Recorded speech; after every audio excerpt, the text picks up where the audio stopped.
Atenção! Começa agora uma teleaula de Física do ensino médio. Você vai assistir a teleaula de número 2. Bons estudos!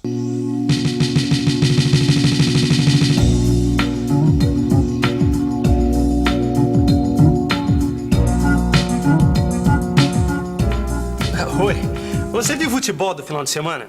Tem torcedor reclamando da barreira até agora. Não, olha, foi um joguinho disputado. Eu vi pela televisão e estava lendo aqui na revista, vou te contar. O placar continuava 0-0. Aí aos 45 minutos do segundo tempo, o juiz marca uma falta na entrada da área. Não, era meio gol. Ele conta os 10 passos regulamentares. E aí começa aquela confusão de sempre. Barreira, avanço, batedor da falta reclama, o juiz dá cartão amarelo, mas não adianta. Então o juiz autoriza a cobrança e a torcida fica na maior expectativa. E gol! Gol que nada, bola na barreira que avançou pelo menos 1 metro. Bom, coisa de futebol. Fazer as medidas mais ou menos já faz parte do jogo, mas nem sempre as coisas podem ser assim. Você, por exemplo, compraria um terreno medido como um juiz de futebol mede a distância de uma barreira? Eu não. Às vezes é necessário uma precisão maior nas medidas. Na física, para fazer um gol, ou melhor, para resolver um problema, é preciso medidas precisas. A nossa teleaula de hoje está começando agora. Hoje você vai ver a importância das grandezas, padrões e unidades para as medições. Vai aprender o que são grandezas fundamentais e grandezas derivadas. E vai ficar sabendo da utilidade do Sistema Internacional de Unidades.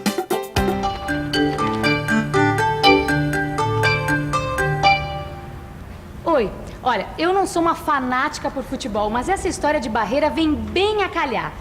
Você sabia que durante muito tempo as medidas de comprimento foram feitas da mesma maneira que o juiz mede a distância da barreira? É verdade, as pessoas usavam partes do corpo como instrumento de medida. Não, era um tal de dizer que o objeto tinha a largura de um dedo, o tamanho de um pé, de um palmo, de um braço. Olha, Maristela, eu achei um negócio que tem tudo a ver com esse assunto. Ó. Essa aqui é a Rosinha, ela é monitora aqui comigo. E como eu, ela é louca por física. O que você achou? Escuta só. A largura de um dedo, o tamanho de um palmo, pé ou braço, o comprimento de um passo foram utilizados como medidas de comprimento durante séculos por todos os povos da antiguidade. Na verdade, até hoje ainda é comum a gente ouvir dizer que uma mesa tem tantos palmos. Pois é, mas aqui está dizendo que à medida que o comércio entre os povos foi se desenvolvendo, surgiu a necessidade de criar padrões utilizados por todos. Mas não adianta nada criar padrões se você não tem como comparar um padrão com o outro. E para fazer comparações entre os padrões, é que criaram os instrumentos de medida. Mas aqui está dizendo que esses instrumentos de medida foram sendo tão aperfeiçoados que exigiram padrões de medidas mais precisas. É verdade. E com essa história da necessidade de fazer medidas cada vez mais precisas, a física saiu lucrando. Porque você sabe, na física, quanto mais preciso, melhor. Mas a gente não pode esquecer que existe um montão de grandezas, padrões e unidades. E que a física não trabalha com todas essas grandezas, padrões e unidades. Verdade, a Rosinha tem toda a razão. A física procura trabalhar com o menor número possível de grandezas, padrões, unidades. É para simplificar suas tarefas, para facilitar a vida de quem trabalha com a física e precisa trocar informações a toda hora. Bom, mas vamos começar do começo. Esse negócio de medir as coisas tem um limite, não é? Afinal, nem tudo pode ser medido, não é mesmo? Por favor, cidadão, você poderia me dizer qual a quantidade de preguiça que você tá hoje? 80%. Muita. E qual a quantidade de amor que você tem pra dar? 100%. 100%. Tô cheia de amor pra dar, meu filho. O coração tava cheinho de amor pra dar, viu? Quer um pouco? E ainda, qual a quantidade de felicidade que você teve essa semana?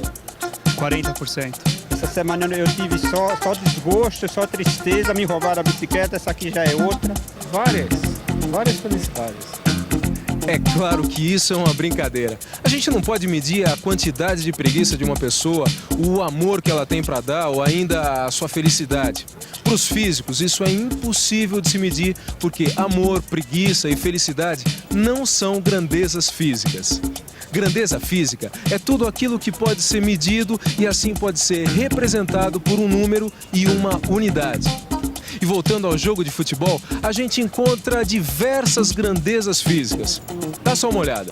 A bola deve ter entre 400 e 500 gramas, deve estar a 9,15 metros da barreira e a partida deve durar 90 minutos. Ou seja, aqui estão implícitas 3 grandezas físicas e suas unidades. Bom, para não ficar nenhuma dúvida, vamos ver esses exemplos um por um. No caso da bola, a grandeza física é a massa e a unidade, o grama. No caso da posição da barreira em relação à bola, a grandeza física é a distância e a unidade, o metro. E por último, a duração do jogo. A grandeza física é o tempo e a unidade, o segundo. Massa, distância e tempo são exemplos de grandezas fundamentais.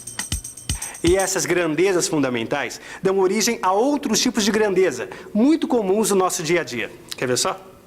Nesses anúncios de apartamento para vender, uma das informações mais importantes é a área. A área é uma grandeza definida a partir da distância, que é uma grandeza fundamental. Uma das unidades de área é 1 metro quadrado, que vem do metro.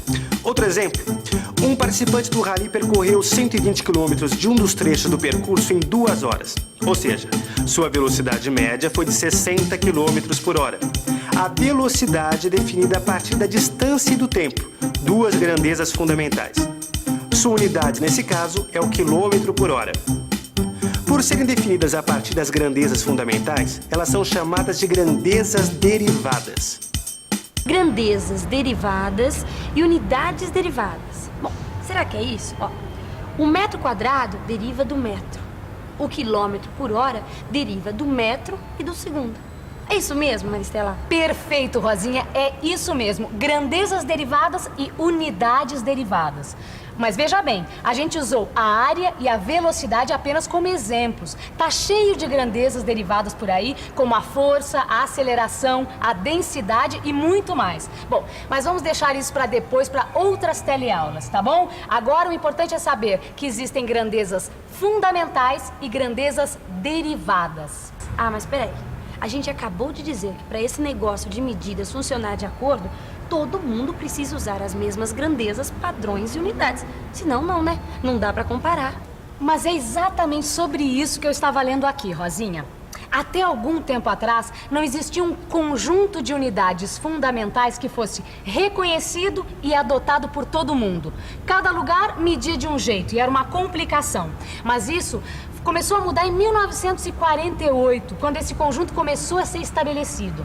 Em 1960, ele recebeu o nome de Sistema Internacional de Unidades, o famoso SI. E olha aqui estão as 7 grandezas fundamentais determinadas pelo Sistema Internacional de Unidades, o SI. Delas é que derivam todas as outras. Lê aqui pra gente. Então vamos lá.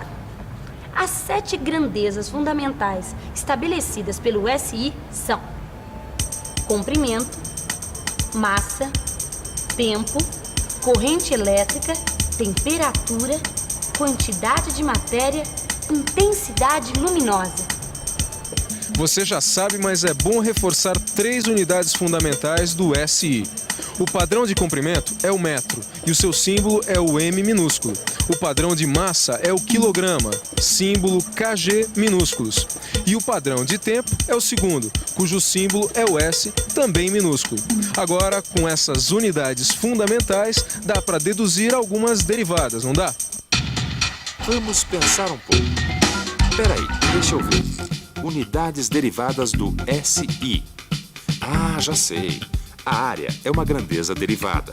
Sua unidade é o metro quadrado, simbolizado pela letra M elevada ao quadrado. Então o volume também é metro cúbico, M elevado ao cubo. Ah, a velocidade. Unidade, metro por segundo. E símbolo, M/S. É claro que tem muitas outras, mas para começar, 3 já tá muito bom. Eu estava lendo uma reportagem traduzida do inglês que fala sobre milhas, jardas, pés, polegadas, que são algumas unidades práticas que ainda são usadas em alguns países.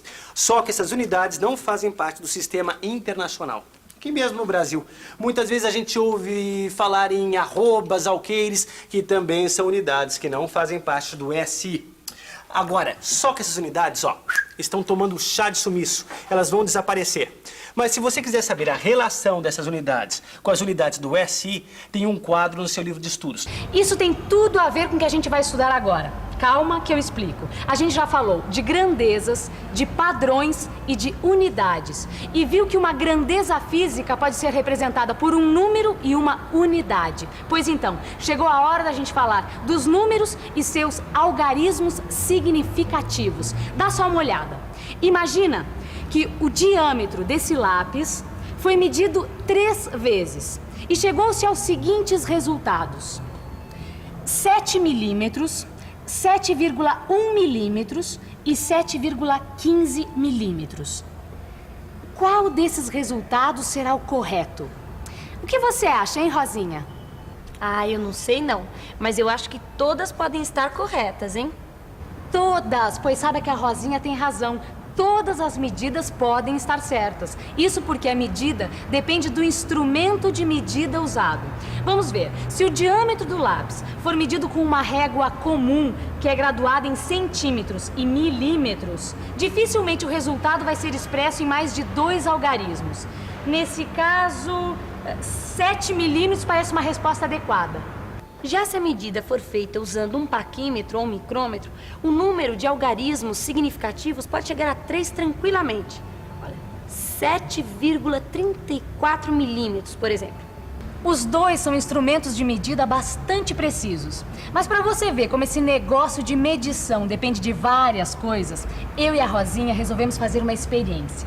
Medimos o mesmo lápis com o mesmo paquímetro e olha só o que aconteceu. A Rosinha obteve como resultado 7,34 milímetros e eu 7,37. Você pode ver que a gente tem certeza do 7 e do 3. Já o terceiro algarismo é um algarismo duvidoso. Mas atenção, todos os algarismos obtidos numa medição são algarismos significativos, incluindo esse que é duvidoso. E para chegar a um acordo, eu e a Rosinha decidimos fazer uma média aritmética com os resultados. É só somar os 2 resultados e dividir por 2. Resultado: 7,355 milímetros. Ora, mas se a gente só tinha certeza de 2 algarismos, não tem sentido expressar o número com 4. É por isso que, nesse caso, Rosinha, nós devemos desprezar o último algarismo da média, o 5. Só que aqui nós temos uma regrinha. Quando o algarismo desprezado é maior ou igual a 5, nós devemos acrescentar 1 ao último algarismo. Assim, a nossa medida vai ficar igual a 7,36 milímetros. Entendeu? Que tal a gente fazer mais medidas do lápis? Ótima ideia! Quanto mais medidas forem feitas, melhor será a média que representará o valor do diâmetro do lápis. Bom, e já que o assunto é precisão, é melhor a gente partir para a revisão, para que tudo que foi estudado hoje fique bem preciso na sua cabeça. E atenção, se liga aí, que é a hora da revisão. Na teleaula de hoje, você viu que existem situações em que as grandezas podem ser medidas com maior ou com menor precisão. Aprendeu que durante muito tempo, a medição foi feita usando como referência partes do corpo humano. Mas que com a evolução do comércio, surgiu a necessidade de criar padrões mais precisos e instrumentos de medidas capazes de compará-los. Você ficou sabendo o que são grandezas fundamentais, como a distância, a massa e o tempo. E também o que são grandezas derivadas, como a área e a velocidade. E por último, viu o que são os algarismos significativos e qual sua importância na medição. É muito fácil perceber que o nosso dia a dia está cheio de grandezas, unidades, padrões, instrumentos de medida. A vida moderna exige, mas é sempre bom lembrar que fomos nós, seres humanos, que criamos isso. E que toda medida é um esforço que a gente faz para compreender e interpretar a natureza. Assim, não existe uma medida perfeita, mas é claro que existem tipos de medição adequados para cada caso. Na Fórmula 1, por exemplo, o tempo precisa ser medido em milésimos de segundo. Já a gente não precisa de tanta precisão para saber que a nossa teleaula de hoje chegou ao fim. Agora é com você. Até a próxima e bons estudos, hein? Tchau. Tchau.